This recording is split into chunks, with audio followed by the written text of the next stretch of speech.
Kia ora. This STAT193 video is going to go through doing a sign test. The problem is adapted from a 2011 trimester 1 exam. Current concerns about swine flu and other infectious diseases have raised issues about hand washing practices. Data on the number of bacteria remaining on the hands of hospital staff after a 15-second hand wash are shown here. We're being asked to perform a sign test of the claim that the median number of bacteria left on the hands after a 15-second hand wash is 100. And we're going to use an alpha value of 0.05. So, here's the problem here. Our first step, we want to set up our hypotheses.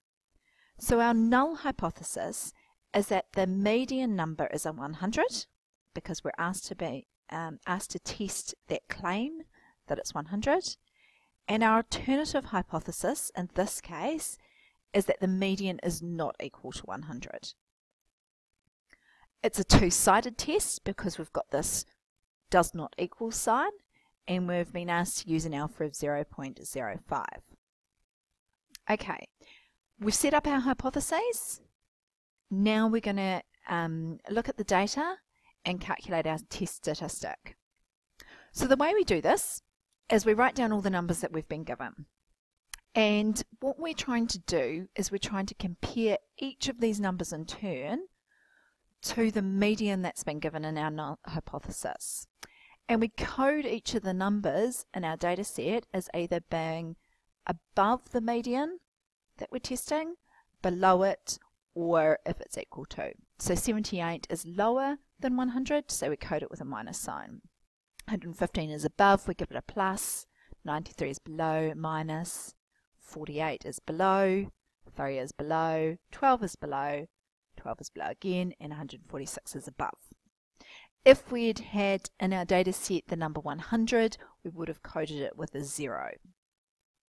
Okay, now that we have done that for each of the individual numbers, we need to count up how many pluses we've got and how many minuses. So we can count up and see that we've got 6 minus signs, 2 positive signs. Okay, so our test statistic is x equals 2, because when we have a two-sided test, the way to determine the test statistic is to work out which is smaller of the number of observations above and below.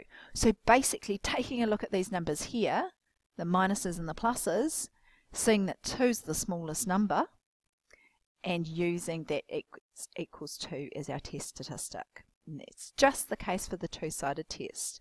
I'll go through towards the end of the video how you would work out the test statistic if your alternative hypothesis was different. Okay, we've got that test statistic. Now we want to calculate our p-value. So again, we just need to remind ourselves we are doing a two-sided test, and the way we calculate the p-value for a two-sided test is different to how we do it if it was a one-sided test, but again I'll go through that towards the end of the video. In this case, our p-value is calculated by finding the probability that x is less than or equal to 2, so less than or equal to our test statistic, and multiplying that probability by 2. Now where this probability comes from is it's a binomial calculation with a sample size of 8 and a probability of success of 0.5. So if you need help using your graphics calculator to do these binomial probability calculations, there are 2 previous videos that you can take a look at to help you out with that.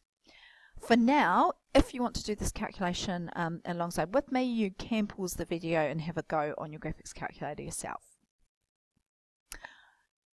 This probability here works out to be 0.1445.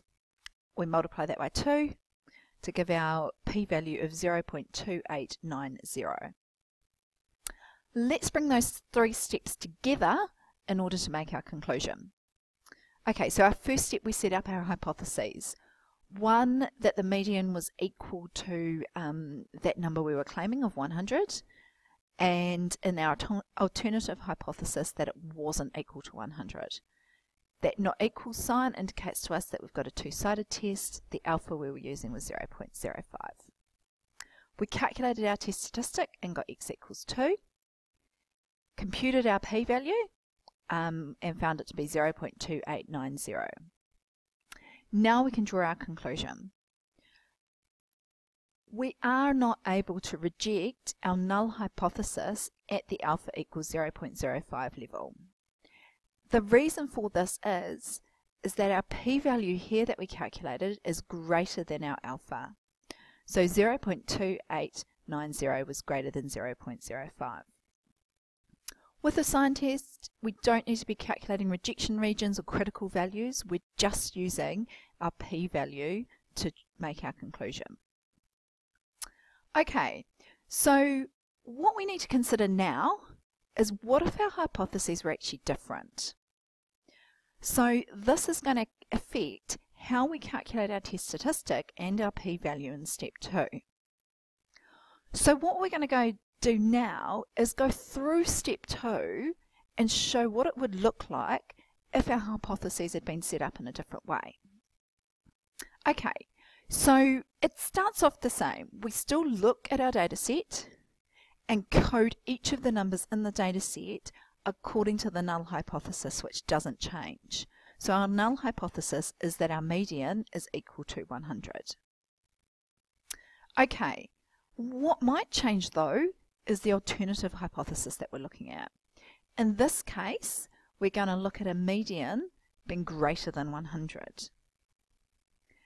In this case, our test statistic is calculated by counting out the number of observations which are greater than 100. So we've got 2 in this case, so we'd get a test statistic of 2. The p-value is now calculated by calculating the probability that x is greater than our test statistic, so greater than our value of 2. So this is what we'd get for our test statistics here. Again, this is a binomial calculation. If you need a bit of help with this, you can see the earlier videos.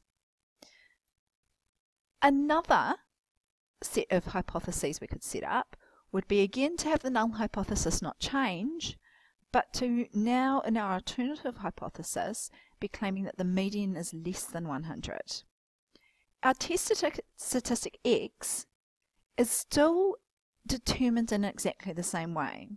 So it's still the number of observations that are higher than the median from our hypotheses. What's different now is that the p-value is calculated by calculating the probability that x is less than or equal to our test statistic. So what we've got here is we've still got 2 observations that are higher than our median of 100. Our p-value is now the probability that x is less than or equal to 2. Okay, so just a little trick to try and help you keep these straight. The test statistic doesn't change in these 2 instances. Okay, so we've got inequality signs here. Our test statistic is always the number of observations higher than the median. What does change is how we calculate the p-value. Okay, but there's a matching going on here. This is a greater than sign in our alternative. This is a greater than or equal to sign here. Here we've got a less than sign.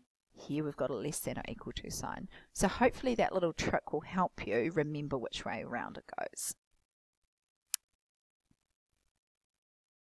Okay, so in the last case that we're going to look at, it's the type of problem that we have been doing in this video, where we've got in our alternative hypothesis a does not equal to sign, so a 2-sided test. Hopefully you'll remember that the way we calculate our test statistic was to look at the number of observations above and the number below the median, and we chose the smaller of those 2 numbers. The way we calculated the p-value was quite different. So we took the smaller of the 2 numbers, we calculated the probability that x was less than it using binomial, and then we multiplied it by 2. So that gave us a test statistic of 2 and a p-value of 2 times the probability that x is less than or equal to 2. A couple of other things that you just need to be aware of is that if one of the observations in your data set is actually equal to the median, so in this case if it was equal to 100, then we'd assign a 0 to it rather than a plus or a minus sign. We'd also have to reduce the effective sample size when we came to do the binomial calculation. So we'd only count those that had been coded with a plus or a minus sign. Sometimes when you do a two-sided test, you might calculate a p-value which is higher than 1. But p-values are probabilities, and these can't be greater than 1. So if you find that in a calculation, the p-value that you report is just 1.